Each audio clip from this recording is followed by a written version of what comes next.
Hello everyone, कैसे हैं आप सब। होपफुली बहुत ही अच्छे होंगे। मेरा नाम है दीक्षा, आप देख रहे हैं परीक्षा पर।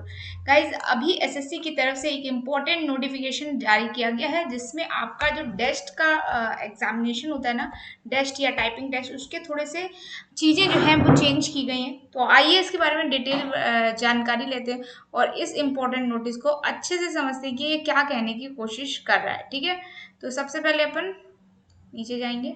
ठीक है, उसके लिए यहाँ पर देख लीजिए, कैंडिडेट्स कॉर्नर में दिया हुआ है, इसको डिलीट कर देते हैं। यस। सो यहाँ पर देखिए अपने को क्या दिया हुआ है कि ये कुछ चीज़ें दी गई हैं। पहले एक्चुअली कुछ फुल मिस्टेक्स और हाफ मिस्टेक्स काउंट होती थी। जैसे कि जब आप कोई टाइपिंग का टेस्ट देने जाते हो, है ना, टाइपिंग देने जाते हो, अभी आपकी रिसेंट में कौन सी टाइपिंग लगी हुई है? एक 1 जुलाई को आपकी सीजीएल की टाइपिंग लगी, सीएचएसएल की टाइपिंग लगी हुई है, सीएचएसएल 2020 की, है ना। तो उसमें भी ये बदलाव नोटिस किए जाएंगे। तो सबसे पहले देखते हैं कि वो बदलाव है क्या। तो वो बदलाव है आपके कि जो फुल मिस्टेक्स हैं, वो आपका कोई भी आपने पूरा वर्ड अगर छोड़ दिया है, मान लीजिए लिखा हुआ है एंड, AND एंड, और आपने इसको पूरा गलत लिख दिया है, ठीक है, और छोड़ दिया है, तो इसको as a full mistake count किया जाएगा। आपकी एक गलती की तरह यह मान्य किया जाएगा। For every substitution of a wrong word figure except transposition of words. ठीक है, अब मैं आपको यहाँ पर फंडा मोटा मोटा समझा दूंगी। फॉर एवरी एडिशन ऑफ, अब अगर मान लो कोई, मान लीजिए यहाँ पर इज लिखा ही नहीं था, लेकिन आपने जबरदस्ती इज टाइप कर दिया है, तो इसको भी एरर की तरह काउंट किया जाएगा और एक एरर मानी जाएगी आपकी ये भी। ठीक है, for every spelling error committed by way of repetition or addition or omission or substitution of a letters example, मान लो स्पेलिंग लिखा है, ठीक है, और आपने क्या टाइप कर दिया, स्पेलिंग्स टाइप कर दिया, सेपलिंग टाइप कर दिया, स्पेलिंग टाइप कर दिया, सेपलिंग टाइप कर दिया, ये तो इन सबको भी अब फुल मिस्टेक माना जा रहा है। ठीक है, पहले क्या होता था कि इसको हाफ मान लेते थे, लेकिन अब इसको भी जो है, अगर आपने कोई भी स्पेलिंग एरर करी है, मतलब आपने लिखा सब कुछ सही है, लेकिन आपने ऊपर नीचे दाएं बाएं कर दिया है, तो भी आपकी एरर फुल मिस्टेक में काउंट होगा। फॉर रेपिटेशन ऑफ वर्ड, अगर आपने 2 बार, मान लीजिए एक बार एंड लिखना था, आपने उसको 2 बार टाइप कर दिया है, तो ये भी एक एरर की तरह काउंट होगा। इनकम्प्लीट वर्ड्स, मतलब एंड लिखना था, आपने इसको लिखा AN, हाँ, एन लिख दिया, तो ये भी फुल एरर में काउंट होगा। पहले इसको हाफ एरर में काउंट करते थे, ठीक है, कि आपने आधा तो लिखा हुआ, पहले इसको हाफ मिस्टेक में काउंट करते थे, अब इसको भी फुल मिस्टेक में काउंट किया जाएगा। तो फिर से समझ लो, पूरा वर्ड छोड़ दोगे तो भी एरर माना जाएगा, ठीक है, आपने जो है एक्स्ट्रा वर्ड जोड़ दिया तो भी एरर माना जाएगा। ठीक है, इसके अलावा अगर आप कोई रॉन्ग वर्ड डाल देते हो तो भी एरर माना जाएगा। इसके अलावा स्पेलिंग एरर कर देते हो तो भी पूरा माना जाएगा। ठीक है, रेपिटेशन कर देते हो, आई शैल बी ग्रेटफुल, तो भी एरर माना जाएगा, और इनकम्प्लीट लिखोगे तो भी एरर माना जाएगा। अब इनके हिसाब से हाफ एरर कौन कौन सी बची है, तो आइए वो भी जान लेते हैं। ठीक है, हाफ एरर आपकी है ये हाफ मिस्टेक। अब हाफ मिस्टेक है जैसे स्पेस वाला जो होता है ना, जैसे कि आई हैव, तो आई, मैं पेन ले लेती हूँ, यहाँ पे देखो आई, और इसके बाद स्पेस लगा के हैव लिखना था, तो आपने IH और यहाँ पे स्पेस लगा दिया।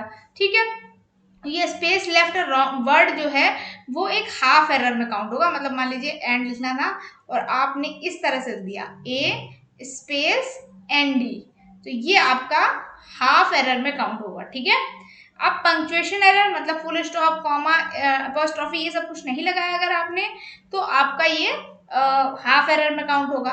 अगर एंड ऐसे लिखना था और आपने ऐसे लिख दिया है, तो ये भी आपका हाफ एरर में काउंट होगा। ठीक है, transposition errors, when errors are transport, example I hope लिखा है और आपने होप आई लिख दिया, मतलब उल्टा कर दिया। ठीक है, उल्टा कर दिया, होप आई लिख दिया, तो ये भी आपका हाफ एरर में काउंट होगा। पैराग्राफिक एरर्स, मतलब मान लीजिए कि आपको पैराग्राफ चेंज करना था ना, half mistake shall be treated for each irrational para where the space given before starting of any para is not uniform, that is paragraph given manual spaces without pressing the tab key will be treated half mistake. अगर आपने tab की press नहीं करी है तो इसको, इस तरह की मिस्टेक को भी हाफ मिस्टेक में काउंट किया जाएगा। ठीक है, तो चलिए ये तो हो गया आपका पूरा का पूरा पोथी पत्रा। देखो मैं आपको टाइपिंग का एक बहुत शॉर्टेस्ट तरीका बताती हूँ। एज यू नो कि मैंने लगभग 2 टाइम्स टाइपिंग में हिस्सा लिया है एसएससी की, तो इस वजह से मुझे काफ़ी अच्छे से नॉलेज है कि क्या चीज़ें वहाँ पे बेसिकली रहती हैं। ठीक है, तो पहले हम लोग थोड़ा सा स्पेस ले लेते हैं जिससे हम लोग लिख पाएंगे। ठीक है, इसको और नीचे कर लेते हैं। अच्छा, कुछ इंस्ट्रक्शंस भी दिए हैं, उसको भी हम लोग फॉलो कर लें, और उसके बाद मैं आपको कुछ अपनी चीज़ें बताऊंगी जो बहुत ही इंपॉर्टेंट है। ठीक है, इंस्ट्रक्शन है कि आपको अगर आर एक्सपेक्टेड कहा गया है कि क्वेश्चन पेपर में हिंदी और इंग्लिश दोनों लिख के जाएगा। Mistakes will be treated if a candidate types differently और इन अदर लैंग्वेज। मान लीजिए अगर आपने, वो तो वैसे भी वहाँ लिखता ही नहीं है, ये तो पागलपंथी बनाने की तरीका है, क्योंकि मैं जब टाइपिंग देने गई थी एक बंदे ने अपने एग्जामिनेशन फॉर्म में इंग्लिश सेलेक्ट किया था बट उसके में हिंदी आ गया था। ठीक है, और उसने बहुत कोशिश की कि वो टाइप कर ले हिंदी में, बट फॉन्ट वो रहता है तो वो टाइप नहीं होता है। The candidate is required to type the text passage in the medium opted by him. Example, if he opts for English medium, he is required to English में ही करेगा भाई, और कैसे भी करेगा।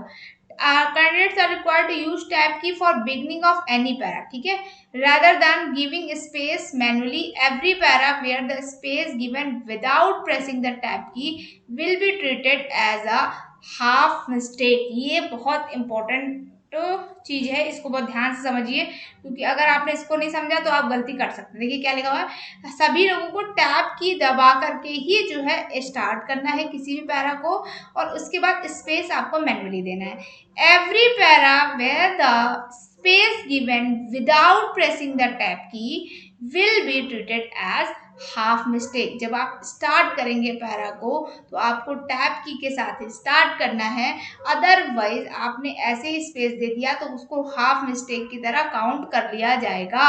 ठीक है, ये चीज विशेष ध्यान रखिएगा, अदरवाइज आप फंस सकते हैं। Candidates are not required to repeat the passage. अगर एक बार आपका पैसेज लिख गया तो उसको दोबारा रिपीट करने की कोई भी जरूरत नहीं है।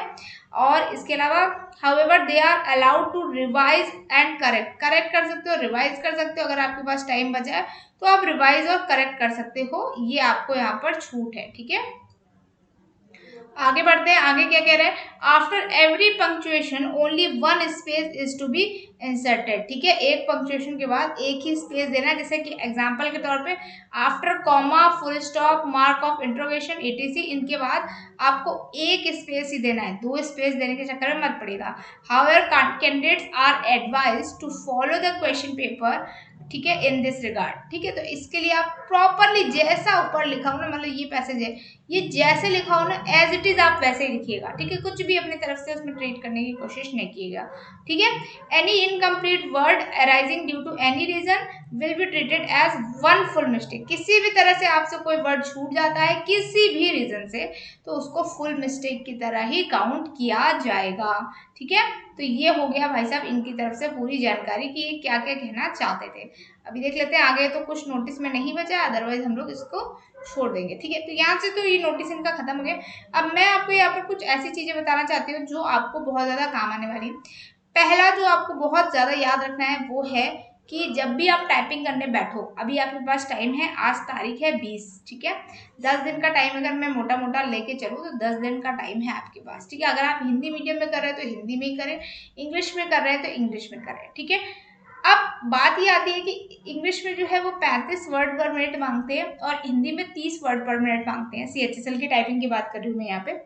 अब ये बताइए मेरे को कि लोग बहुत सारे परेशान होते हैं कि क्या मेरी 35 वहाँ यहाँ पर निकल रही है 38 घर पे, तो क्या वहां पे 35 निकल आएगी, इसमें यहाँ पे निकल रही है मेरी 32, तो क्या निकल आएगी। ठीक है, तो देखो इट डिपेंड्स ऑन आपके पूरे उस पर डिपेंड करता है। देखो घर पे अगर आपके 40-45 निकल रही है तो हो सकता है वहां ना निकले, ये भी पॉसिबिलिटी है। ठीक है, तो यहाँ पर आपको वहाँ एग्जामिनेशन हॉल में क्या चीजें ध्यान रखनी है। पहली बात तो कितनी भी आवाजें आए आपको उनको इग्नोर करना है। ठीक है, आवाजों को आपको बिल्कुल इग्नोर करना है, चाहे कुछ भी हो आपको सुनना ही नहीं है, बिल्कुल बहरे बन जाना है। तीसरा कि बिल्कुल फोकस्ड होकर के पैसेज को टाइप करें और कोशिश करें कि जो 10 मिनट बचता है उसमें 8 मिनट में ही आपका पैसेज टाइप हो जाए या एटलीस्ट 9 मिनट में हो जाए, ताकि आप एक बार तो एटलीस्ट रिवीजन कर सकें अपने पैसेज का।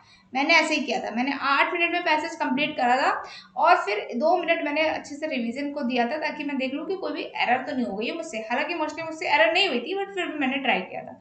ठीक है, फोर्थ आपका ये है कि आप जब भी वर्ड पढ़े ना, वर्ड्स पढ़ते हैं जैसे कि, तो वर्ड्स की जो स्पेलिंग्स है ना वो अपने दिमाग में अपने आप आनी चाहिए, तभी आपके हाथ जल्दी प्रेस होंगे। ठीक है, तो टाइपिंग के बारे में एक डिटेल वीडियो मैं आपको लेकर के आऊंगी, तो उस पर हम लोग ये सारी चीजें डिस्कस करेंगे। तब तक के लिए मिलते हैं नेक्स्ट वीडियो में। Till then bye bye, take care, अपना ख्याल रखिए। और अगर कोई डाउट हो इस रिगार्डिंग तो मुझे व्हाट्सएप पे मुझे नीचे कमेंट सेक्शन में बता सकते हैं। ठीक है, मिलते हैं नेक्स्ट वीडियो में। Till then bye bye, take care.